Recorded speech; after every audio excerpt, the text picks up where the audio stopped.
I sit here with a Sony ZV-1 Mark II.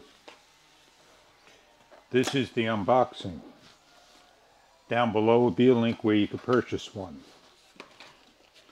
What you're going to get in this kit: instructions, paperwork,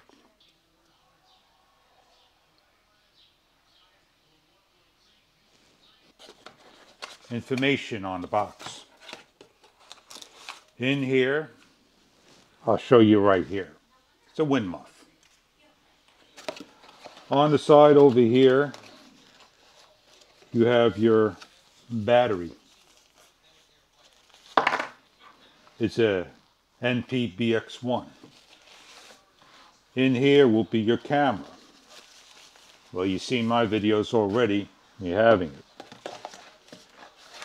Let me do one of these for you. There's no USB-C cable at all, or a lanyard strap. $8.99.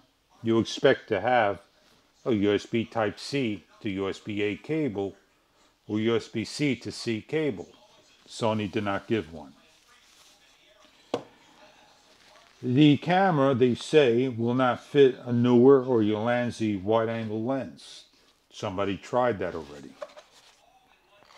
It has a hot shoe. Somebody mentioned that the existing Bluetooth mics from Sony no longer work. They want the recent ones that you could purchase to work. The 3 capsules, mics, the wind muff. At least Sony could have given a cold shoe on top of their wind muff. They did not. You have to go purchase your own Ulanzi, third party. That's what it would look like.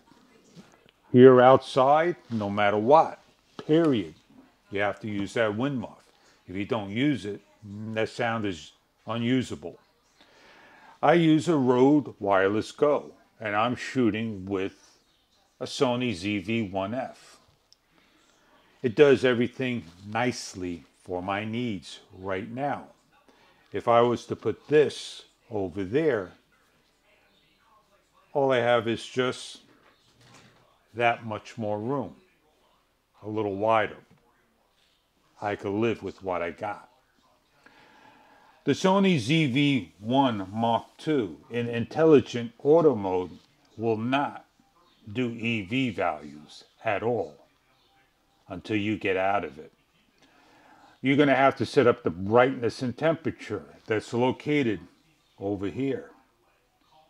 When you turn the camera on, it'd be on this side over here. And you're able to adjust it now and after, before and after, during recording. But you won't be able to do it like the Sony ZV-1. It'll say EV value. If you use the FN, you'll get to the ND filter. The ND filter does a nice job, but it's overcast. My videos were all blown out. Everything was white. I had better definition on a camera like this. I also could get better definition with this camera over that. I need to go compare these 3. GoPro, DJI, Sony. Hands down, this is the winner. Why? It kills both of them together at nighttime. Perfect night shots. The active image stabilization is really good. You go out there, digital image stabilization. I went on my bike. It was smooth. And I did not even use Catalyst browser. I took it off my machine. I got rid of it. I don't need it. The Sony ZV-1F, I may have to use it. I sat down by the park. I noticed the tree in and out of focus, in and out of focus. My complaint is, if I'm doing this close up, like so, all that background blurred, while defocus canceled on clear. What gives Sony? I understand, depending on the objects in view, close to the camera, turns into macro. And then the background gets defocused and the camera goes on. I'm like this and like that. Is it worth $8.99 to hold on to? Will I be upset if I hand it off? The improvements I see on the interface compared to the 1F. The channel 1 and 2 is directly on the screen. On here, they put it on the black bars out of the screen so you can see it. During daytime, impossible to look at the screen. Doesn't matter what you do. The photo, you can see a little bit brighter. Why? Sony claims that the camera will overheat if you brighten up the screen to the maximum.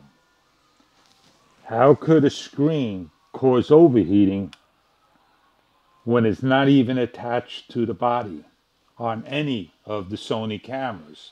That is what they say. Now I noticed real close up. I don't know if you're going to see it. Let me see if I could get it on there. And I don't have product view on. But look how nicely that did it. Look over here. Take a nice close-up look. I could get about 1/4 of an inch up there. Let me know when you start to see it over here. Between here and here. See the space? That's called craftsmanship. That craftsmanship means this camera's not IP rated. If water seeps in there, you're done for. Especially salt water. Fresh water, you can let it dry. I'm not trying to pick on Sony. I'm just showing you some of the reasons that may or may stop me. One of my problems is, until I get used to it, with the fixed lens of the Sony ZV-1, when I turn it on, I don't have to worry about the lens protruding, opening up. With this, if I do that, I bump the lens. So I have to make sure I'm not blocking the lens. I like the idea of the actual lens. I see the steps when I go from optical zoom to digital zoom. You can see it in the video. And when I zoomed in towards the boat and that seagull flew by and I went on that seagull, perfect. No complaints. Many people may love it. Some people may not like it. But for $8.99 today, $150 more than the existing one that's 3 years old, that's sold for $659, while the Sony ZV-1F sold for $498.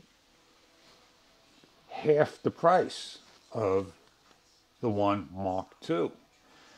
For more money, the Sony ZV-1 E10, whatever you want to call it, the Sony ZV-E10 with the interchangeable lenses may be a better buy. But who knows? Only you can make that decision for yourself.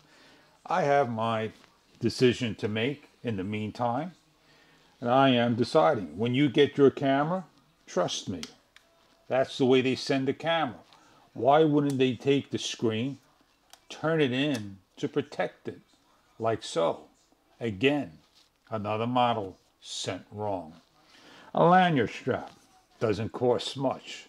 They can make it out of recyclable nylon and offer it to you, especially a USB-C cable.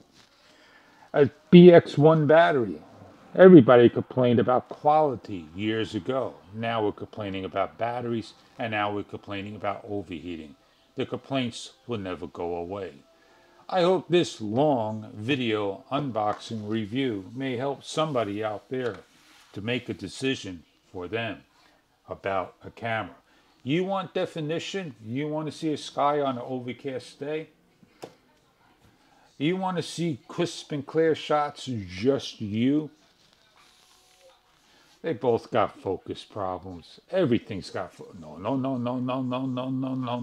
It doesn't have a focus problem. It just got that focus defocus problem for me.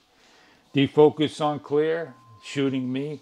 I don't love the background. That is my problem. I hope this video may have helped you out. Thank you very much for viewing. I am Fish on the Sony ZV-1 Mark II. Be proud of your camera. Put that Mark II on the front, showing it.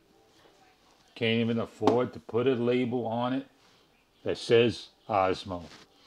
What gives? Look, a brand. This is where the brand goes. You don't want to see a plain round box when you get your camera next, do you? You do.